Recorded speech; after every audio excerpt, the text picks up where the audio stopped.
yang berisik ternyata dari tempatku. Suaranya belum bisa masuk. Ini udah masuk? Sudah. Iya, saya pikir gara-gara saya gitu ya. Nggak taunya emang gara-gara orangnya, ternyata gara-gara saya suaranya. Oh iya Mbak, mau nitip itu temen kemarin kan telepon yang dari Kendari. Sebentar Pak, saya recording dulu ya. Oh iya. Recording in progress. Oke, selamat pagi Pak Anto, kita ketemu lagi Pak. Saya juga pakai Selamat pagi Mbak. Iya, kita ulang lagi ya yang kemarin karena tidak terrecord. Udah. Oke, kemarin nggak record gitu ya. Ulang lagi ya Pak ya. Iya.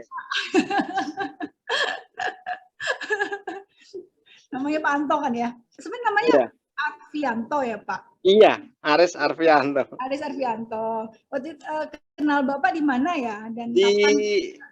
waktu di Sone di Kendari itu tahunnya lupa saya. 2012 atau 2013.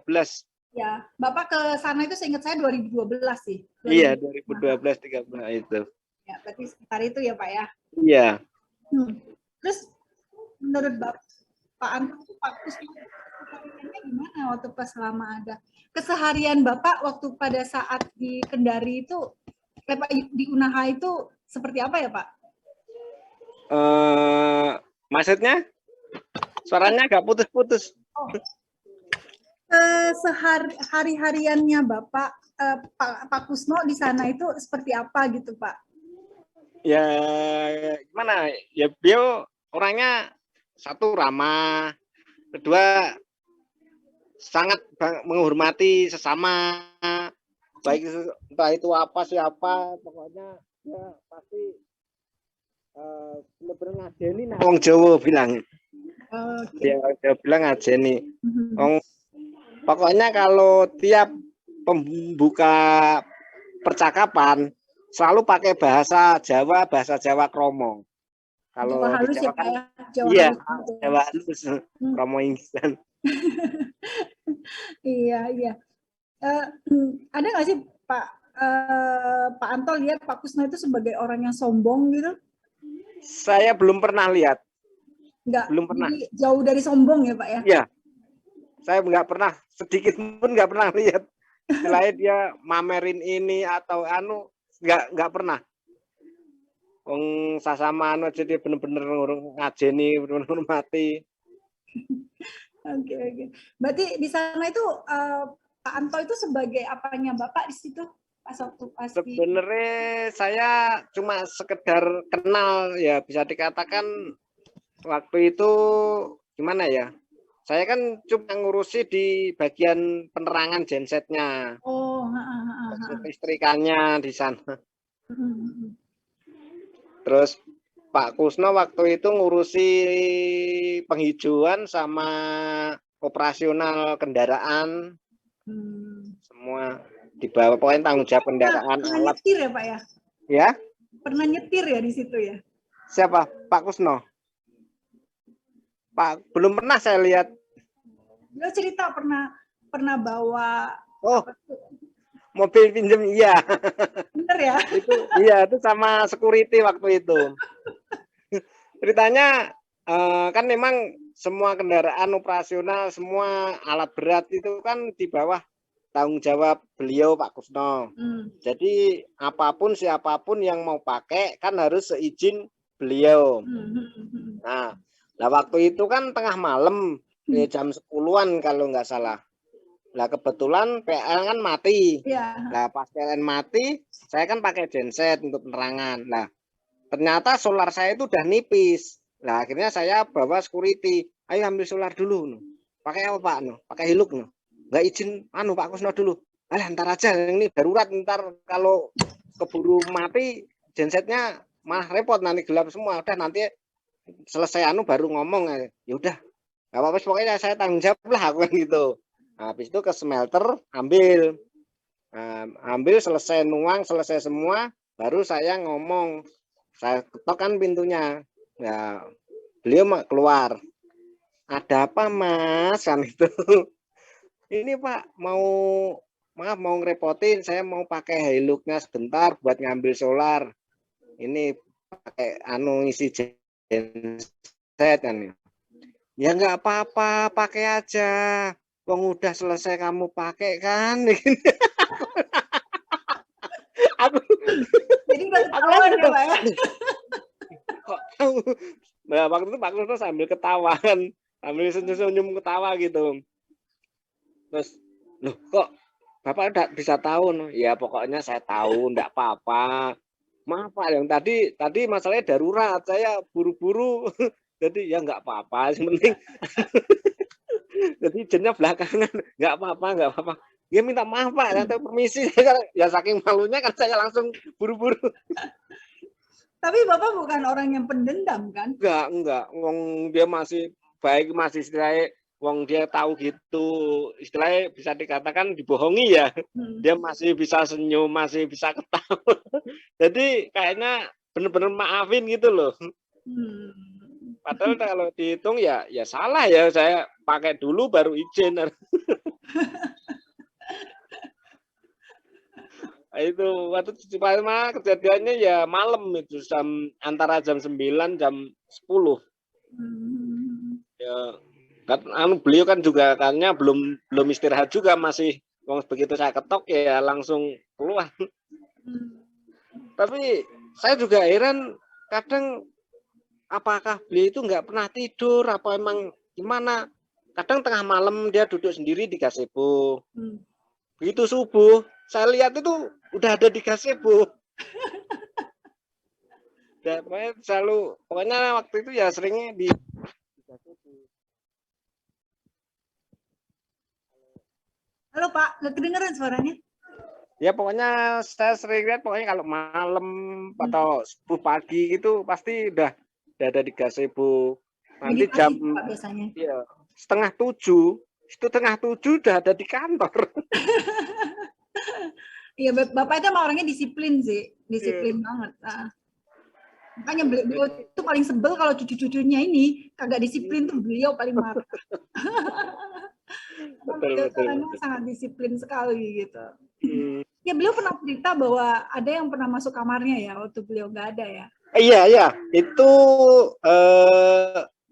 kejadiannya ya bulan Oktober November kalau nggak salah. Pokoknya hampir pas mau akhir tahun. Beliau kan waktu itu lagi cuti Jakarta kan. Saya sih waktu itu agak lama. Ya lupa kedengaran. Ya ada masuk, terus ngambil meja. Waktu itu kan di kamar beliau ada 2 meja. Nah, diambil satu ya udah dibawa kan. Nah pas selang berapa minggu beliau datang. Nah pas itu saya ketemu di kantin, saya dipanggil, Mas Pinara kan gitu. Ya udah saya samperin. Wah kurang ajar. Kenapa Pak? Ini kamar saya ada yang masukin, meja diambil. Wah saya nggak ya Pak. Nggak apa-apa, saya maafin nih. Yang sebenarnya saya juga marah, nggak terima, kamar dimasukin tanpa izin, barang saya diambil tanpa izin, tapi ya biarinlah. Ya mungkin mereka khilaf atau gimana. Tapi bener-bener nggak marah ya, maafin orang itu loh. Ambil itu, waktu itu terus nggak lama ketemu juga sama yang ngambil itu, beliau juga tahu siapa yang ngambil. Ketemu orangnya ya masih menyapa Mas kan gitu. Jadi udah dia begitu memaaf, benar-benar gimana ya, jiwanya itu pemaaf bener gitu loh. Itu kalau orang lain tak kira juga udah marah kali ya, kamar dimasukin, meja diambil, siapapun pasti nggak terima lah.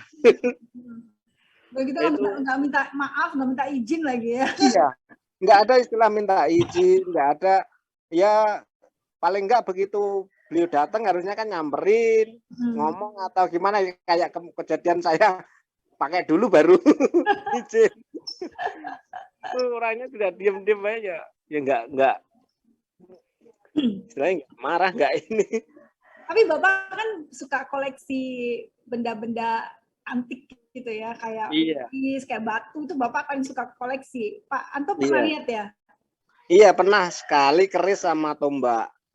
Emang ya nggak, kalau ritual-ritual sih kayaknya nggak ada, wong di situ nggak ada kembang, nggak ada apa, cuma naruh juga ya di atas lemari gitu tok.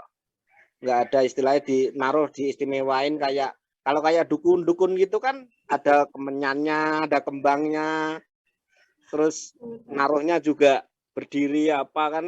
Nah, kalau Pak Kusno kan enggak, itu ya taruh biasa, dia hanya pokoknya gimana ya, yes, bukan, nggak ada ritual ini harus kasih kembang hari ini, nggak ada sih. Betul. Saya nggak pernah lihat Bapak ada kasih kembang-kembang buat kerisnya sih, malah nggak pernah sih.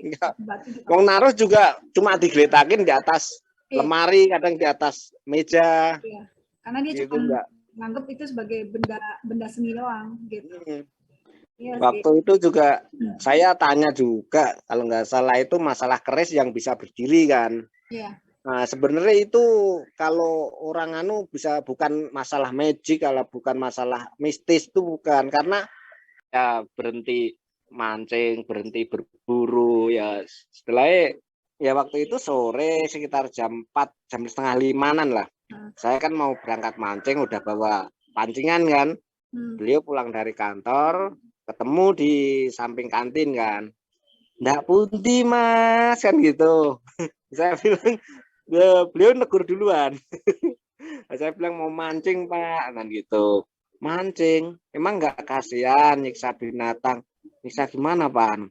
Sekarang binatang nggak apa-apa, kamu kasih umpan, tahu-tahu mulutnya kamu cantol pakai kail. Iya, kalau itu seumpama itu jenengan pripun, nah. Ya kalau seumpama, iya kalau jelas anaknya jenengan kena kayak gitu, gimana perasaannya? Ya apa nggak kasihan? Itu kan nyiksa. Jangan ganggu binatang lah, biarkan mereka bahagia, damai dengan caranya.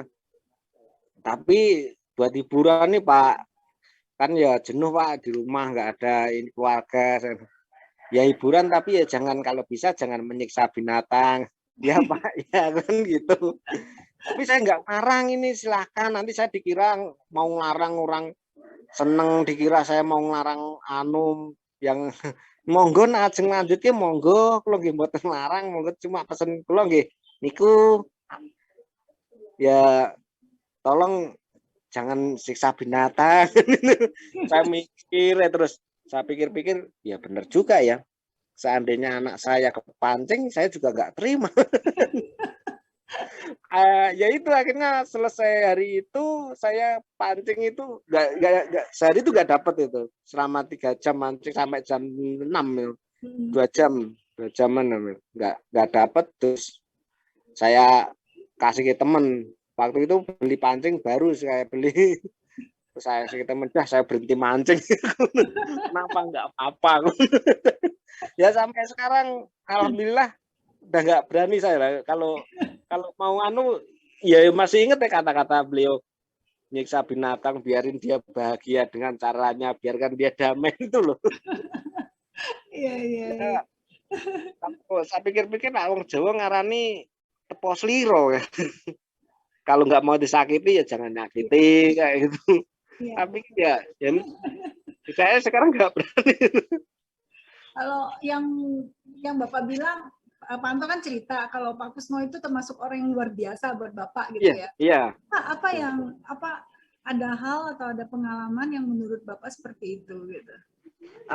Ya itu masalah beliau nolong itu. Dulu waktu itu pernah nolong anak anjing kan. Ya umurnya itu baru hitungan minggu, wong matanya anak anjing itu kan belum terbuka sih. Waktu itu kejadian sore. Nah, sore ada anjing itu menggonggong di depan kamar beliau. Nah, waktu itu terus beliau kan penasaran kenapa kan keluar. Nah, keluar tuh kayak anjing itu ngeliatin Pak Kusno.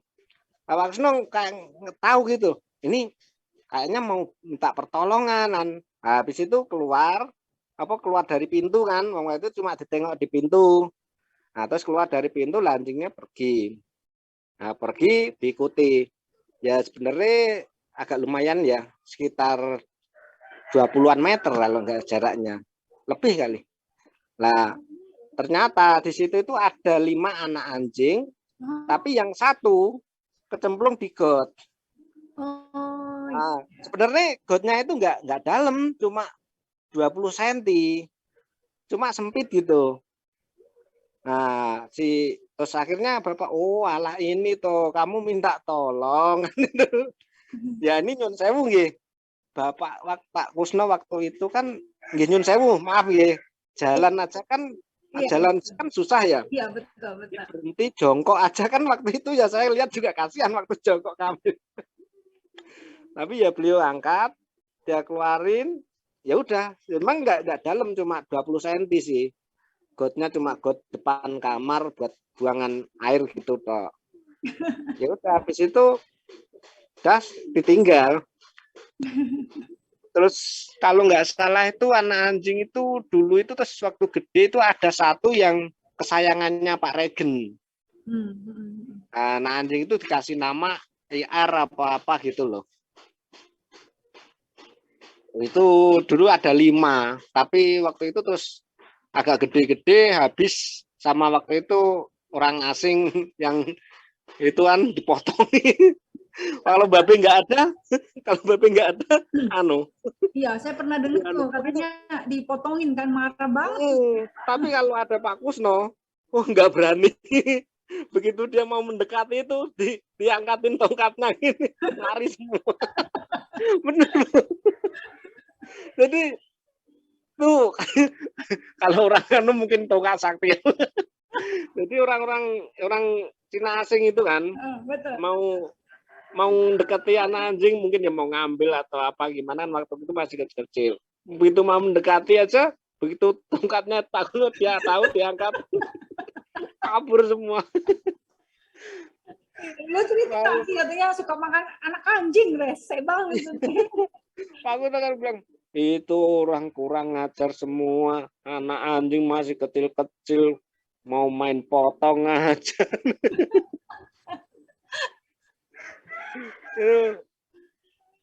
Memang kadang ya kalau ngomong gitu ya lucu juga di konyol. Jadi kadang ya ada bercandanya, kadang tapi biarpun serius nggak kelihatan kalau serius gitu. Jadi kayak gimana ya, santai gitu loh. Kalau kasih tahu anu gitu, beliau itu santai. Jadi nggak terlalu harus ya kemarin itu temen itu kan telepon yang dari Kendari. Nah, waktu itu kan ya terus ngobrol-ngobrol, saya bilang, masih inget Pak Kusno nggak Pak? Wah masih. Di manakah beliau sekarang? Ya di Jakarta. Terus gimana kabarnya? Udah di surga. Wah, saya punya hutang budi itu. Saya pernah diselamatkan waktu tes kesehatan. Lah kok bisa? Wah gini bos ceritanya kan gitu. Habis itu kan dia cerita. Waktu itu dikasih batu sama Kusno. Nah pas mau dikasih batu, lah jarak berapa bulan beliau sekolah di Taba di Makassar. Pas tes kesehatan, dia lupa lepas batunya. Nah waktu itu ketemu komandan tes kesehatan itu. Kau punya batu bagus, ini buat aku. Wah jangan, ini pemberian bos nih kan gitu. Pokoknya sini buat saya, ini batu cantik ini loh. Ya tapi saya udah pokoknya tes kesehatan beres, kamu udah lolos. Tapi itu wah itu kalau nggak itu gara-gara batu itu, kalau nggak gara-gara batu mungkin saya masih jadi kopral.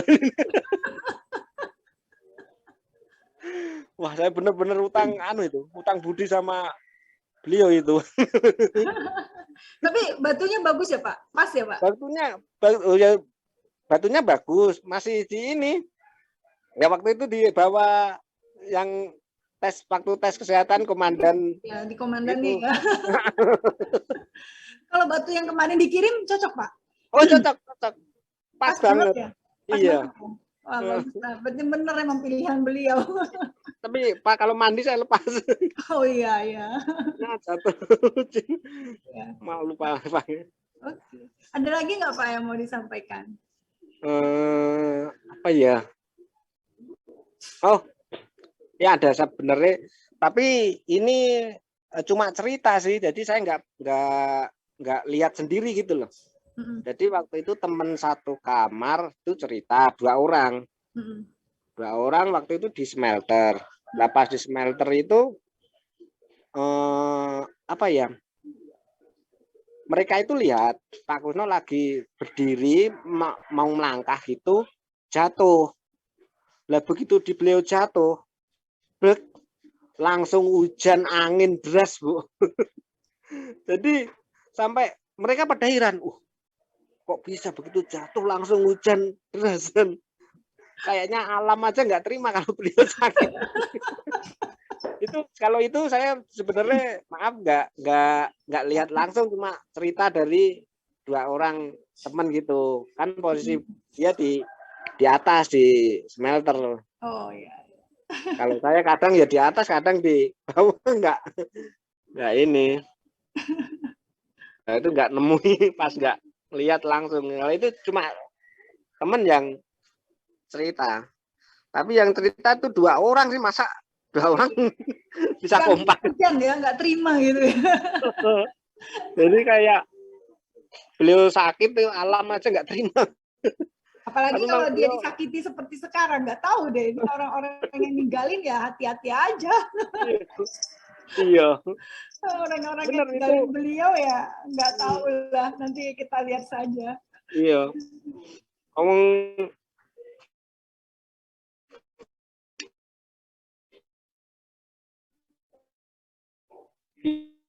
mana wong dia beliau itu memang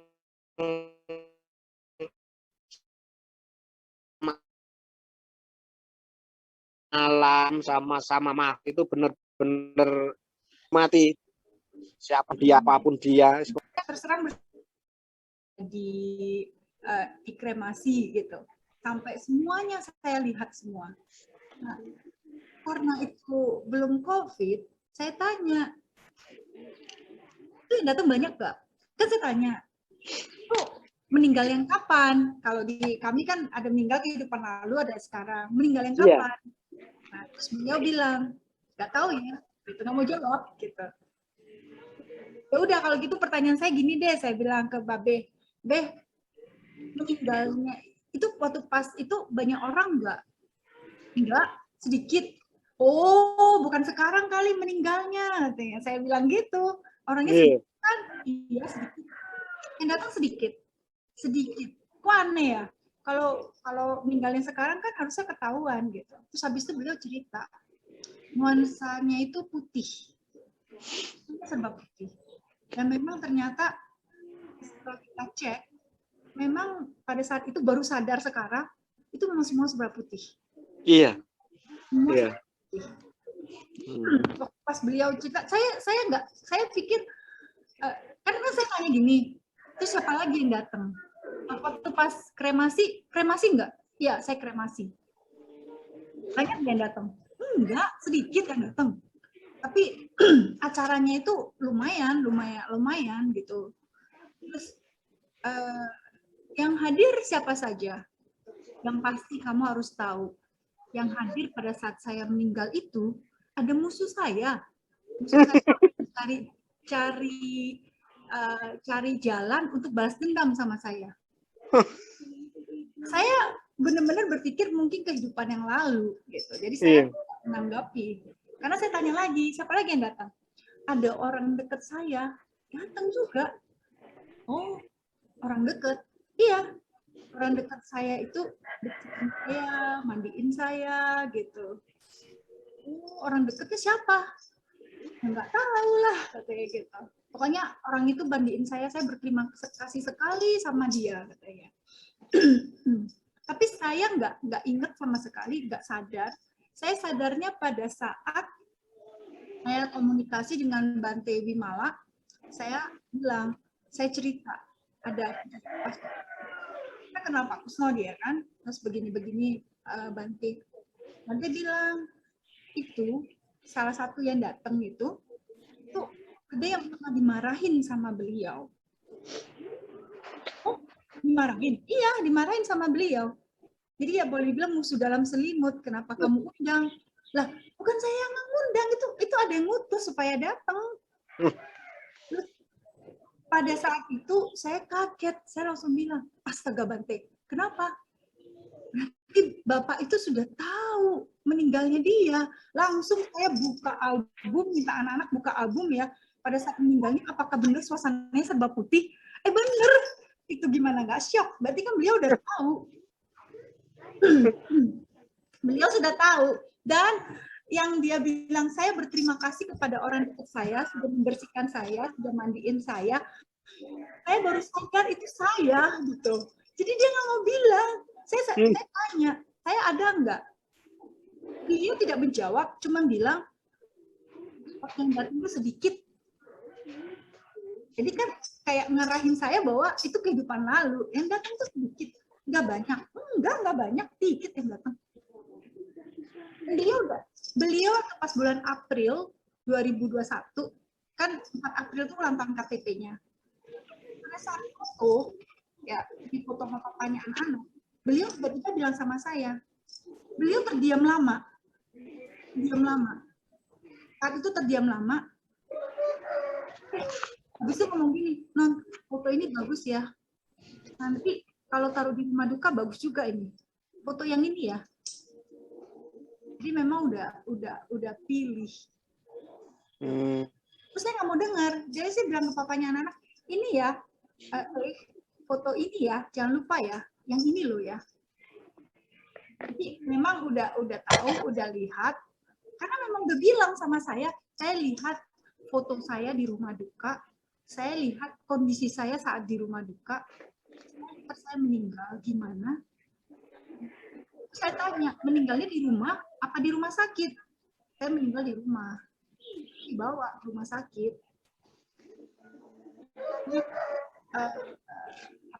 Orang-orang dekat saya tuh pengen mastiin saya sudah nggak ada atau enggak gitu, benar-benar ada atau tidak. Jadi semua yang diceritakan saya nggak keinget itu pada saat saya diskusi sama Bante Wimala dan beliau bilang, loh kenapa kamu ngundang si orang ini? Orang ini tuh bisa jadi musuh dalam selimutnya dia. Saat ngomong musuh itu saya baru teringat, itu sekitar 3 atau 4 tahun yang lalu sebelum COVID, beliau pernah cerita 2 kali berturut-turut cerita. Yang aku lihat loh, aku meninggal. Aku lihat prosesinya, semuanya. 2 kali dalam prosesinya begini. Terus akhirnya gimana? Dikremasi? Iya. Dilarung juga katanya. Dilarung juga. Dikremasinya pakai apa? Pakai oven atau pakai apa? Masih saya tanyain gitu. Iya. Katanya, oh begitu. Jadi bukan kayu bakar. Kalau kehidupan lalu mungkin kayu bakar. Jadi kehidupan lalu apa kehidupan sekarang? Saya tanya. Iya. Orangnya sedikit. Jadi saya karena bilang orangnya sedikit, saya nggak kepikiran. Dan beliau bulan sebelum meninggal, beliau bilang gini, enak ya meninggal kalau pada saat COVID,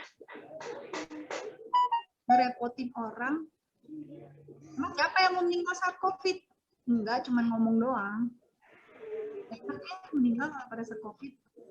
Dan beliau itu membuat kita itu lebih ini, karena beliau tiba-tiba minta kamar beliau di lantai 3 turun ke lantai 1. Aneh menurut saya. Iya. Banget. Karena di lantai 3 beliau kan bisa menanam. Di bawah nggak ada. Jadi memang udah sudah ini gitu. Dia bilang ya mungkin beliau bilang bahwa saya harus menyelesaikan semua pekerjaan, semua tugas tentang saya di kehidupan sekarang ini harus selesai. Dia ngomong gitu. Jadi Ya, memang udah tahu gitu. Bahkan udah taunya lebih dari 3 sampai 5 tahun yang lalu lah sudah tahu karena 2 kali ngomongnya. Yang pertama cuma bilang, saya lihat aku meninggal loh. Terus saya tanya, gimana? Aku cuma lihat uang, belum detail. 5 tahun lalu bilang belum detail. Cuma lihat di peti mati, saya lihat saya di peti mati, saya kondisinya begini, cuma bilang gitu waktu pertama kali. Yang kedua kali lebih detail. 3 tahun atau 4 tahun sebelumnya itu lebih detail sampai dia tahu, dia bilang saya sudah lihat siapa yang datang, itu sudah saya lihat. Tapi saya pikir memang nggak mungkin kan beliau itu cukup terkenal, kenapa yang datang cuma sedikit gitu. Jadi saya dengan santainya bilang, oh kehidupan lalu itu hebat banget itu. Waduh, orang deketnya keren juga tuh mau bersihin gitu ya. Terus ditanya, kalau aku meninggal, kamu mau bersihin juga? Iya dong. Tapi saya nggak nyangka, sebenarnya itu ngarahin kan. Kamu mau bersihin. Nah, terus sekarang saya ada nggak di situ? Saya tanya, saya ada nggak di situ? Orangnya sedikit. Jadi nggak dijawab, cuma bilang orangnya sedikit. Oh, bukan aku berarti. Jadi ngarahin begitu, nggak mau cerita gitu. Jadi ya, tapi beliau udah tahu sebenarnya. Orang sampai foto udah dipilih kok, Pak. Foto, baju, sepatu, semua udah dipilih. Jadi bulan April dan bulan Mei sudah kasih tahu. April Mei udah kasih tahu. Sepatunya yang ini ya. Sepatu yang ini disimpan. Bahkan 1 bulan sebelumnya cangkir minum dia ini disimpan aja lah buat kenang-kenangan aja. Saya bingung kenapa buat kenang-kenangan gitu. Terus kemudian akhirnya cari alasan, ya soalnya minumnya kurang kalau sedikit begini mah. Kayak gitu, jadi memang udah tahu. Gitu. Ada lagi Pak yang mau disampaikan?